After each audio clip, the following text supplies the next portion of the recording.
गणेश जी प्रथम पूज्य क्यों बने, आप सब जानते हैं। एक बार भगवान शिव कार्तिकेय जी से और भगवान गणेश जी से बोले कि जाओ पृथ्वी की परिक्रमा करके आओ। जो सबसे पहले पृथ्वी की परिक्रमा लगाएगा वह प्रथम पूज्य कहलाएगा। कार्तिकेय जी का वाहन तो मयूर था, मोर पर बैठे और फुर्र से उड़ पड़े। पर गणेश जी का वाहन क्या है, जोर से बताइए, गणेश जी का वाहन क्या है? चूहा, मूषक। गणेश जी का वाहन है चूहा। तो गणेश जी धीरे धीरे चले। अब गणेश जी जब चले तो गणेश जी सोचे कि मैं पूरी पृथ्वी की परिक्रमा कैसे लगाऊं। बोले संपूर्ण विश्व माता पिता में समाया है, क्योंकि माता पिता ने ही हम समाये थे। माता पिता से ही यह संसार प्रकट होता है। इस संसार में कोई भी हो, बिना माँ बाप के संसार में आने की इजाजत नहीं है। भगवान ही क्यों ना हो, उनको भी माता पिता का आश्रय लेना पड़ा। देवकी वसुदेव, कौशल्या, दशरथ जी। इस संसार में ऐसा कोई नहीं है जो भगवान भी माँ बाप के बिना आए। तो चाहे चींटी हो या हाथी हो, इंसान हो या पक्षी हो, सबको आने के लिए किसका आश्रय लेना पड़ता है? माता पिता का। तो माता पिता ही इस सृष्टि को उत्पन्न करने वाले हैं, सृष्टि को रचने वाले हैं। इसलिए गणेश जी ने सोचा कि माँ बाप को प्रणाम कर लूं, परिक्रमा कर लूं, तो संपूर्ण पृथ्वी की परिक्रमा करने का हमें फल मिल जाएगा। गणेश जी ने माँ बाप की परिक्रमा लगाई, और जैसे ही माँ बाप की परिक्रमा लगाई, पूरी पृथ्वी की परिक्रमा लगाकर कार्तिकेय जी जब आए तो बोले कि हम तो देखो पहले परिक्रमा लगा के चले आए, अब हमारी प्रथम पूजा होनी चाहिए। शंकर जी बोले आपने प्रथम परिक्रमा नहीं लगाई विश्व की, तो किसने लगा दी? बोले गणेश जी ने। कैसे लगाई? बोले इन्होंने हमारी परिक्रमा लगाई, पार्वती और शिव की। शिव पार्वती की एक परिक्रमा लगा ली तो पूरे ब्रह्मांड की परिक्रमा लगाने का हमें फल मिल गया। कार्तिकेय जी को गुस्सा आई और क्रोध में आकर कार्तिकेय जी ने एक छोटा सा प्रहार कर दिया गणेश जी के ऊपर। तो वो प्रहार जाकर गणेश जी के दांत में लगा, तो गणेश जी का एक दांत टूट गया। तब से उनका नाम पड़ा एक दंत। क्या नाम पड़ा? एक दंत दयावंत चार भुजाधारी, माथे सिंदूर सोहे मूसे की सवारी।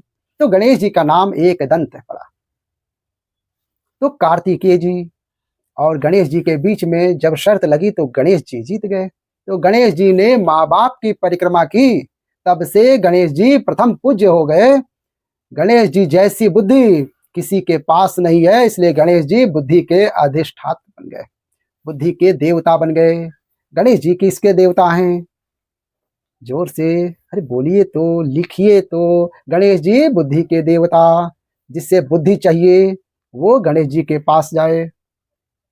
गणेश जी बुद्धि के परम देवता हैं। अच्छा, गणेश जी का वाहन है चूहा। अब जरा यहां ध्यान से सुनिएगा, हमारे वेदों पुराणों ने, हमारे ऋषि मुनियों ने कितनी बढ़िया व्यवस्था की है। समझदार को इशारा काफी है, सुना है ना आप लोगों ने? आप सब समझदार हैं, इसलिए हम इशारे करते चलेंगे। देखो, गणेश जी बुद्धि हैं, और गणेश जी का वाहन क्या है? चूहा। चूहा किसका प्रतीक है? चूहा किसका प्रतीक है? तर्क का। वो कुतरता रहता है, चूहा कुछ भी मिल जाएगा कुतर देगा।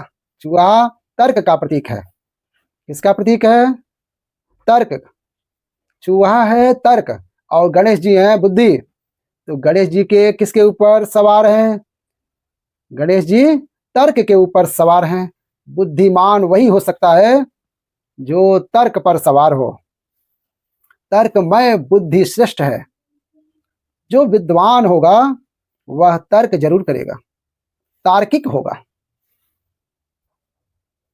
तर्क शास्त्र पढ़ते हैं ना हम लोग, तर्क शास्त्र। तो बुद्धिमान व्यक्ति, देखो एक बच्चा होता है ना, बहुत सारे सवाल करता है, माँ भगवान है तो दिखाई क्यों नहीं पड़ते, माँ गणेश जी के सूंड लंबी क्यों है, माँ गणेश जी के कान बड़े बड़े क्यों हैं, ये सब बच्चा पूछता है ना आपसे। तो ये बच्चा पूछ रहा है, उसके पूछने को ही तर्क कहते हैं। वो तर्क करता है।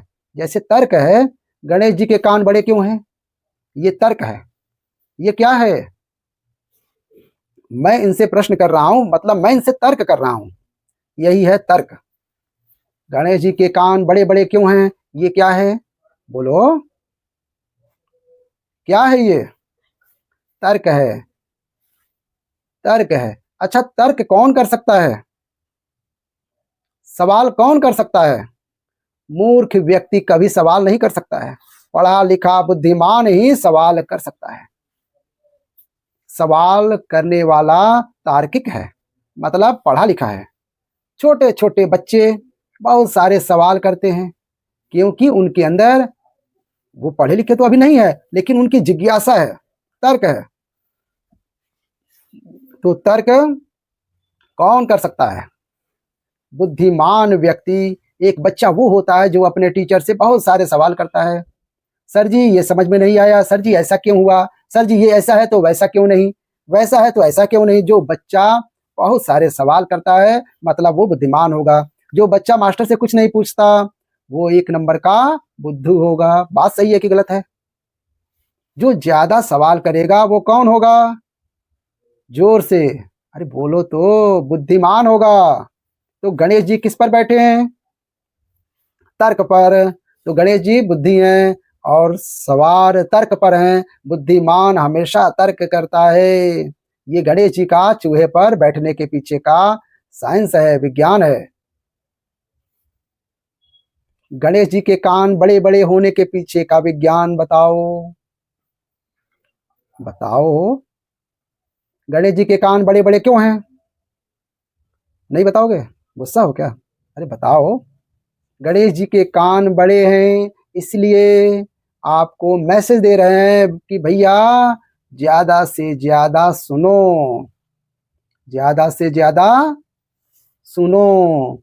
ज्यादा, यदि आप ज्यादा सुनने लग जाएंगे अपने माता की, अपने पिता की, अपने सास की, अपने ससुर की, अपने पति की, अपने पत्नी की, तो आप कभी झगड़े में उलझेंगे ही नहीं। जो ज्यादा सुनता है वो झगड़े में नहीं उलझता।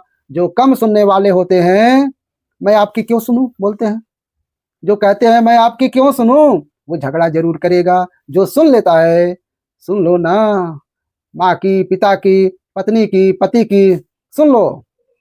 गणेश जी के कान, गणेश जी के कान, तो बताओ गणेश जी के कान बड़े क्यों हैं, आपको ज्यादा से ज्यादा सुनना है। आप लोग कम सुनते हो ना, इसलिए झगड़ा होता है।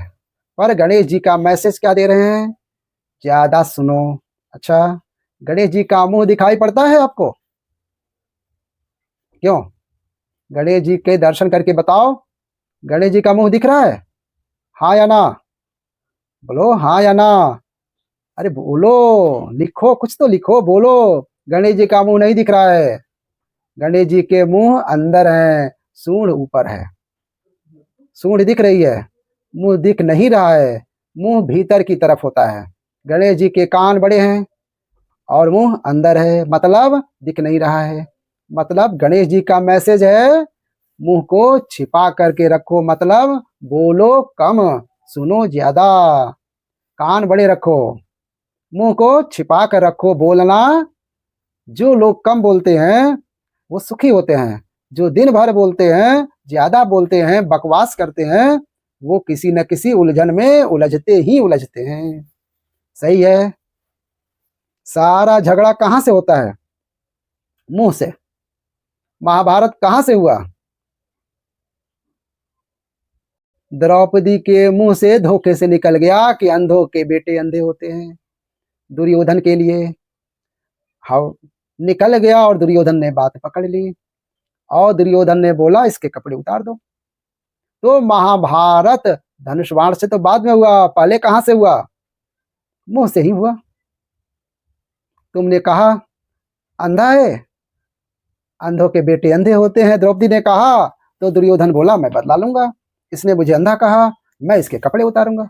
भरी सभा में द्रौपदी को नग्न करने के लिए, निर्वस्त्र करने के लिए दुशासन पकड़ कर ले आया और भरी सभा में द्रौपदी को निर्वस्त्र करने का प्रयास किया। अब आप समझो कि सारा झगड़ा कहां से हुआ? बोलो, मुंह से हुआ। इसलिए कहता हूं, गणेश जी की तरह मुंह को छिपा कर रखो, मतलब कम बोलो, कानों को थोड़ा बड़ा करो, ताकि ज्यादा से ज्यादा आपको सुनने का अभ्यास हो। ज्यादा सुनो, कम बोलो। चलो, गणेश जी का पेट बड़ा है, बताओ क्यों? आप बताओ, गणेश जी का पेट बड़ा क्यों है? हाँ, बताओ।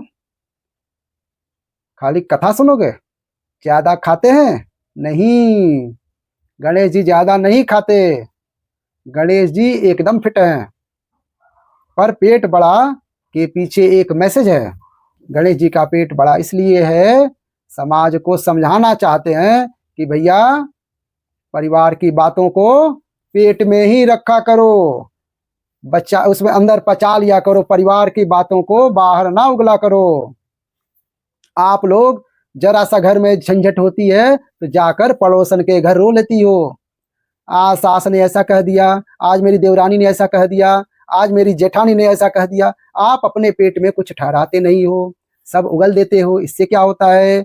संत जन कहते हैं, अपन एक दोहा बोल रहा हूं, फिर आप अर्थ बोलना, हमें अर्थ उसका नहीं आता, आप लोगों से जानेंगे। आज अपने अपने घर, देखिए, अपने घर का दुख कहीं ना रोए, सुन इठले हैं लोग सब, बांट न ले है कोई। अपने घर का दुख, अपने अपने घरन का दुख ना कहियो रोए, सुन इठ लई हैं लोग सब, बांट न लई हैं कोई।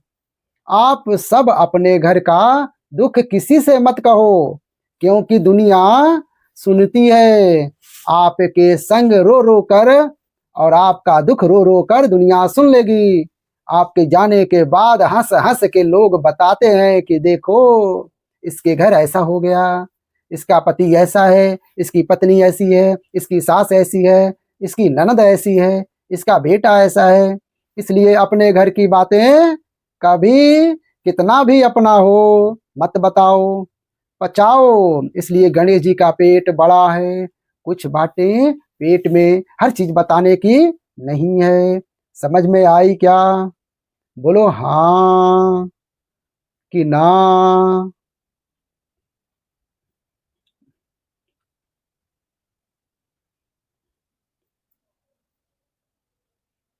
अच्छा, गणेश जी खाते क्या हैं ज्यादा? जोर से, क्या? लड्डुअन को, लड्डुअन को भोग लगे। काय का भोग लगे?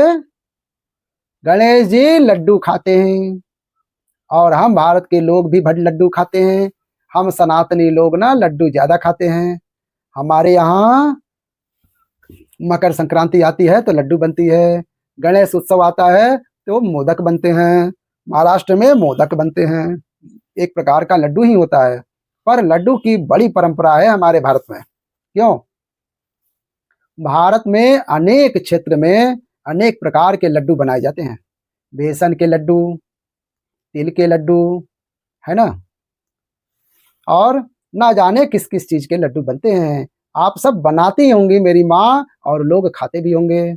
अनेक अनेक लड्डू हम सब बनाकर खाते हैं। मोतीचूर के लड्डू, हाँ या ना, राजगीर के लड्डू, फला फला, खूब सारे लड्डू हम बनाते हैं और खाते हैं। गणेश जी को लड्डू बड़ा पसंद है। क्यों? मैसेज क्या है लड्डू के पीछे? आप लोग लड्डू के पीछे का मैसेज समझिए, विज्ञान समझिए। लड्डू बनता है बहुत सारे दानों को जोड़कर। जैसे तिल का लड्डू बनाना है, तो ढेर सारी तिल लेनी पड़ेगी, और सारे तिल के दाने को जोड़ना पड़ेगा। जब जोड़ करके एक कर दोगे तो लड्डू तैयार। एक दाने को दूसरे दाने से जोड़ा जाता है।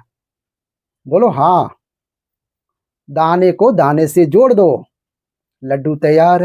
यही है लड्डू, कि जैसे एक दाने को दूसरे दाने से अनेक दानों को जोड़कर एक कर दिया जाए, उसी प्रकार परिवार में 10 लोग हों या 20 लोग हों, गांव में 50 लोग हों या 1000 लोग हों, लड्डू की तरह संगठित होना चाहिए। लड्डू की तरह, बोलो, जैसे लड्डू बहुत सारे दानों को जोड़कर एक होता है, ऐसे आपको एक रहना चाहिए। यदि आप सनातनी एक होते तो हमारा भारत कभी गुलाम ना होता। गुलाम हुआ ही इसलिए कि तुम विभाजित हो गए, बट गए, जातवाद में बट गए, ऊंच नीच में बट गए, छोटे बड़े में बट गए, अमीरी गरीबी में बट गए। यदि बटे ना होते तो क्या मजाल मुगलों की, अंग्रेजों की, कि तुम्हारे देश पर आक्रमण कर दे और जीतते। अगर तुम संगठित होते तो पछाड़ देते। तुम हार गए क्योंकि तुम बिखर गए। लड्डू यदि बिखर गया, दाने दाने अलग हो गए, तो वो लड्डू कहाँ रहा? लड्डू तो तब तक है जब तक वो एक है, जुड़ा है, संगठित है। बस यही है। गणेश जी लड्डू खाते आपको कहते हैं कि मेरे भारतवासियों, मेरे सनातनियों, गणेश को मानने वाला प्रत्येक व्यक्ति सुन ले। गणेश की पूजा करते हो तो लड्डू की तरह, लड्डू जैसे दाने को दाने से जोड़ कर रखता है, आप भी गणेश के पुजारी जुड़ कर रहिए, सनातनी संगठित रहिए और लड्डू की तरह। और लड्डू में मिठास भी होती है। संगठित तो रहना है, पर आपस के रिश्तों में मिठास हो। क्या हो? रिश्तों में क्या हो? परिवार संगठित रहे लड्डू की तरह, और मिठास, मीठे मिठास से भरा रहे। जहाँ सुमति तहाँ संपत्ति नाना, जहाँ कुमति तहाँ विपत्ति निधाना। संगठित रहो। गणेश जी, गणेश जी की नाक बड़ी है। बोलो हाँ। गणेश जी की नाक बड़ी है। चलो अब इसका मतलब आप बताओ। गणेश जी की नाक बड़ी है, सब हम ही बता देंगे, कुछ तो आप बताओ। गणेश जी की नाक क्यों बड़ी है? गणेश जी के हर रूप का उद्देश्य है, मैसेज जाता है हमको। बताओ। नहीं बताओगे कुछ? कसम खा कर आए हो कुछ नहीं बताऊंगा? अरे कमेंट में ही लिख दो। गणेश जी की नाक बड़ी है, वो क्या मैसेज देती है? समाज में कुछ ऐसा काम करो अपनी बुद्धिमत्ता से, आप समाज में इतने बड़े पद पे, नाम तक पहुंचो कि समाज में आपके सम्मान में आपकी नाक ऊंची हो। कभी नाक मत कटा लेना, कोई ऐसा गलत काम ना कर लेना कि आपकी नाक कट जाए। नाक बड़ी होनी चाहिए, मतलब आपका समाज में सम्मान होना चाहिए। आजकल के लोग सम्मान की परवाह नहीं करते और गलत काम कर लेते हैं, बाद में भले उनकी नाक कट जाए। अब देखो ना, बहुत सारे लोग हैं जो गलत काम कर रहे हैं, उन्हें जरा भी डर नहीं कि हमारे गलत काम से हमारे माँ बाप की छवि का क्या होगा, हमारे माँ बाप की नाक का क्या होगा, हमारे माँ बाप की इज्जत का क्या होगा। जब आप कोई भी अच्छा काम करते हो तो आपके माँ बाप का नाम बढ़ता है। जब कोई भी आप अच्छा काम करते हो तो आपके काम के साथ आपके गांव का, आपके समाज का, आपके देश का नाम आपसे गौरवान्वित होता है। बोलो हाँ। जब आप कोई भी गलत काम करते हो तो आपके माँ बाप की नाक कट जाती है। बोलो, गणेश जी की नाक बड़ी है कि भैया नाक बड़ी करना है, नाक कटाना नहीं है। सम्मान कमाना है, इज्जत कमानी है, नाक कटानी नहीं है। ऐसा कोई काम नहीं करने हैं जिन कामों को करने से आपका समाज में अपयश हो। सदा वही काम करो ईमानदारी से जिससे आपका समाज में यश स्थापित हो। यही कार्य करना चाहिए। बोलिए गणपति बप्पा की जय, गणेश भगवान की जय। कैसी लगी ये कथा? अच्छी लगी तो प्यारा सा लाइक कर दीजिएगा, और ऐसे ही कथा ज्ञानवर्धक वीडियो देखने के लिए हमारे चैनल को सब्सक्राइब करके बेल आइकन जरूर दबा दीजिएगा, और कमेंट में श्री गणेशाय नमः, हर हर महादेव जरूर लिखिएगा। इसी के साथ वीडियो